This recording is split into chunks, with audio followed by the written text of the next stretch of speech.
it is 3 o'clock. Thank you for coming. That means once again, it is showtime. Oh, thank you. Oh, as part of Academy of Fun, we're scheduled to talk about marine mammals. But because it's me, I'll make it fun. I'll tell you all about marine mammals, the whales, the dolphins, the seals, the manatees, and I'll also tell about discovery of the ocean, ancient knowledge, how Native Americans, following the whales, could travel to places far away as Hawaii and even New Zealand, something that almost no one knew about. But we'll start with the whales. Who likes to see whales? Oh yeah, this is my best whale photo from Alaska. It's the cover of my book about the discovery of Alaska and Hawaii. This is a humpback whale. They're beautiful, majestic creatures that grow to 45 to 50 feet long and can weigh over 35 tons. They announce their presence by leaping or breaching out of the water and coming down with a big splash, which is always spectacular to see. You'll see them on an Alaska cruise because they come to Alaska every summer because just like on a cruise ship, there's lots of food.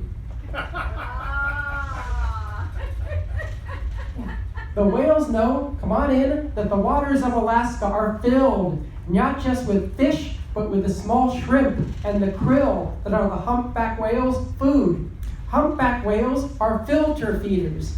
Their mouths are full of this stuff called baleen, which drains out the water to remove the small shrimp and krill and plankton that they feed on. You'll see them on a cruise to Alaska every summer, and then in the winter, they migrate to the warm waters of Hawaii or Mexico for the same reason that people go to Hawaii to swim naked in the ocean and find a mate. Yes, the humpback whale's gestation period is 11 to 12 months, so the timing is perfect for a lady whale to get pregnant in Hawaii, swim to Alaska for the summer, pregnant with 2 stomachs to feed, and return to Hawaii in time to give birth. Humpback whales have been following this migration for tens of thousands of years.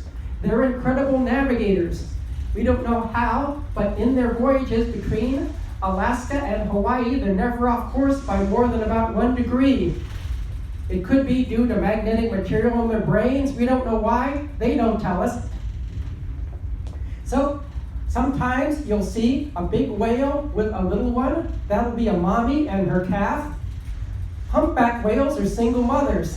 They raise the calf on their own, nursing it for the first couple of months of its life until it's big enough to feed on its own. Sometimes the mommy and their calf will be accompanied by a male whale who's trying to keep the other males away so he can get close to the female.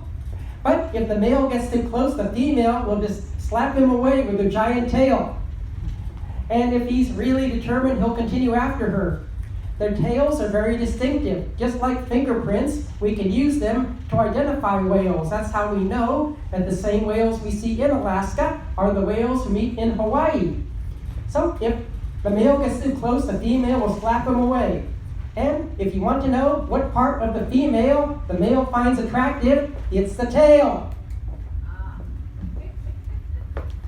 So we see more and more whales each year. These are some whales I photographed on different voyages. Lately, as their numbers have been increasing, some humpbacks have gone after bigger fish, like the herring. Here, I captured a herd of whales bubble feeding, where they make a corral out of bubbles to herd fish like herring together so the whales can munch on them. As we see more and more whales, we see them cooperating to herd fish.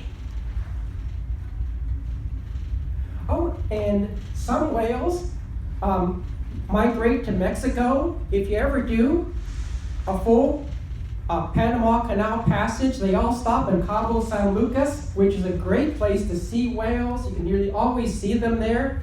We don't know why some of them go to Mexico. Maybe the prices are better, or maybe there's less competition for the food. But their numbers have been increasing. As of last year, 2022, the humpback whale was officially off the endangered species list. Yay! It's thought that within 10 years, they'll return to the numbers they had before hunting, which means we've had to learn to share the ocean with the whales. On some days, on an Alaska cruise, you can almost predict that we'll see whales, even from the deck of the ship, lots of them. Sometimes we have to alter course, even slow down, to avoid making too much noise and disturbing the whales. So we've learned to share the ocean with whales and other marine mammals. Last July, off of Cape Cod, a man was on a boat celebrating his birthday with his 3 daughters when they saw 3 humpbacks breaching in unison like this. You can see the video on YouTube, which was really spectacular. Also off Cabo San Lucas, you'll see lots of seals. You're almost guaranteed to see seals because they like to gather on the rocks right outside Cabo. Oh, these are harbor seals. In the Pacific, on islands like the Farallones or Catalina, you can see the elephant seal, which is huge. It's nearly as big as the elephant. It can weigh over 11,000 pounds. And you might see the Guadalupe sea lion, though those are still endangered. The main difference between a seal and a sea lion is a seal's hind limbs face backwards and a sea lion's hind limbs face forwards. You're more likely these days to see the blue whale. One was seen off Monterey a year ago. It's the biggest animal ever to have lived. They can grow to 109 feet long and weigh 150 tons. A blue whale's tongue weighs as much as an elephant. Yeah. They were also hunted nearly to extinction, but they're coming back too. And off Alaska, you're likely to see the gray whale. They get their coloring from the gray plankton that grows on their skin. They migrate between the Arctic and Mexico, but often stop in Alaska to get a snack of herring. Oh, you're less likely to see the right whale, because the right whale has been hunted nearly to extinction. They were an easy prey because the right whale is very slow moving and hangs out near the coast, which made it an easy prey for hunters. They sighted a pair of them off Alaska about 2 years ago, but they're nearly gone. They estimate there may only be about 30 of the North Pacific right whales left. But they have other populations. They're also the North Atlantic and the South Atlantic right whales. Now, whales didn't always live in the ocean.